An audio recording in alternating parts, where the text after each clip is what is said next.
The other day, I posted a video about the effects these cuts in this bullshit bill, the Trump tax bill, was going to have on rural hospitals. And someone came into my Facebook comments and he started going off how I didn't know what I was talking about and how rural hospitals are going to be fine and just the private insurance is going to pick up.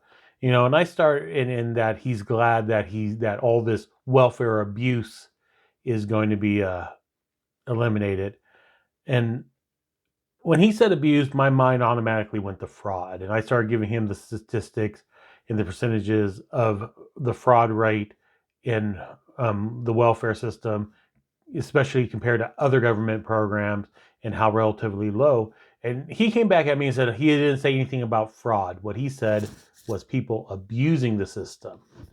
And what he said he meant by that was that people who are able to work, able to get out there and provide for themselves, being on assistance.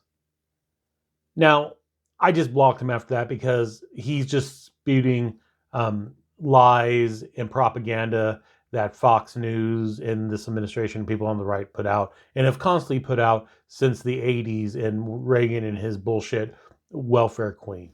But here's the real story, guys. 41% of SNAP recipients, there's at least one person in that household working. When you go to Medicaid, it's nearly 60%. So it's not an issue of people not working, it's people underworking, people not making enough money with the cost of housing, the cost of food, and then don't even start on the cost of medical care. Having medical care tied to your job is criminal, in my opinion. We need to really look at what's going on here because it isn't so much that people aren't working and they're on the program. People don't make enough where they're working. They're not making a living wage where they're working. Like I've said in the past, I process these cases all day long.